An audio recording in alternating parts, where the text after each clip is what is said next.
This workbook is 54 pages. I was like, when I wrote it, I said, just give them a basic sequence to get started. Prone, supine. That's what therapists are familiar with. You could easily adapt it to a table. I did this workbook, and then it was like, oh my God, like this is great, you know, because you had a printed workbook, right? It was like, wow. It's a color. Then it was like, this isn't, not to denigrate your class, but like this isn't anything. Like this is just to get started. This is just like, here are some center lines and here's how we use our legs and feet. And then the therapists were like, we want table tie. And I'm like, I don't, I'm like, okay, I'm gonna cover one time. And here's what I did. I wrote a workbook that was 3 times as long as this. And I covered table tie. And table tie is a weird Frankenstein, because really what a table tie is it's the stuff you can do on a table, like stitched together. Then we made a DVD set for that. And then I went back to the mat, which is where I wanted, and I really found my voice in phase 1. No one reads these workbooks, by the way. This one's 54 pages. Oh, that's good. It's very Phase 1 is 220 pages. Phase 2, which is just sideline, where for 252 pages, I go start at the feet, work all the way to the top of the head for 252 pages, and then at the end I go, now flip them over and repeat it again. The challenge was, it gave me more space to give like the foundational biomechanics of Thai massage and how to approach it in a Western market. It was very, very, I mean, in retrospect, kind of controversial, because it was like, this Western thing, like, is it okay to change it? And I go, I'm a white guy who grew up in Baton Rouge, Louisiana, an hour upriver from New Orleans. Boudin, gumbo, jazz, funk, blues, the Mardi Gras Indians is part of my culture. And I burn in the sun real easy. Me too. That sounds great. Yeah, it happens, man. But it's like, how do you like give Thai massage to a Western audience? Sure. And I was like, okay, Robert, just do your thing. Just give them the foundational structure and just continue to adapt and change. Then it was like how students learn and how they process information. I needed supplement materials. I needed multiple vantage points on the same work.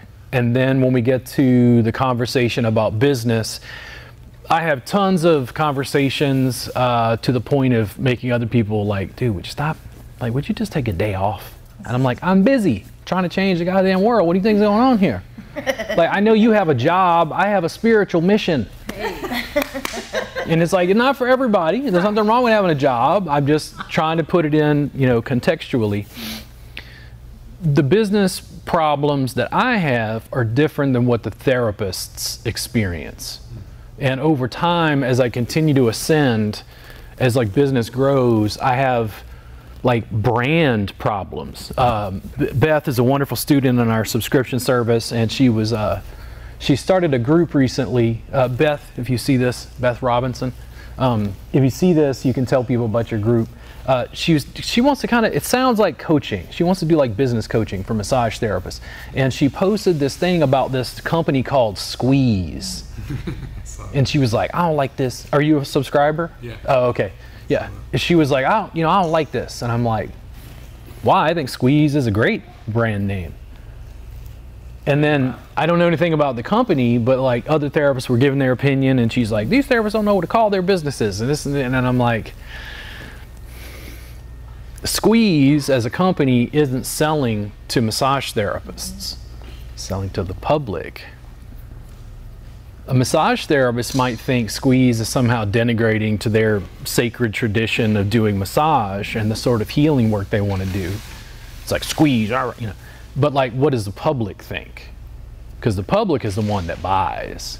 I have a dual or multifaceted thing, because I got to deal with clients, which increasingly I don't, because I took my online scheduler down.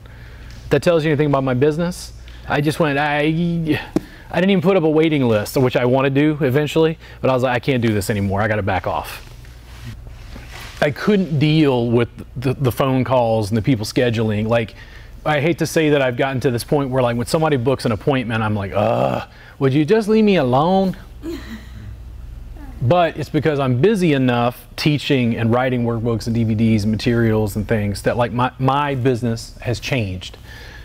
And I have to go back to the ground floor and, like, help you guys build businesses that support you and your healing process and what you guys are actually trying to create.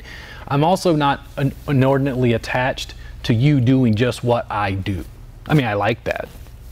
But it's like Danielle and I were having a conversation because we had to come out last night to set up the cameras and kind of get stuff oriented. And people think, I think based on the conversation we were having, that I only want massage therapists to work just for themselves, to be completely solo and entrepreneurial. And I go, no. Like, get a job at Massage Envy and see 2 private clients consistently. And then see 3 private clients and 4 private clients and 6 private clients. And eventually what you're going to do is come to me and go, I'm making so much more money. I'm like, you're doing half as much work, working on a mat, getting paid 3 times as much, and it don't look as good as it did before, does it?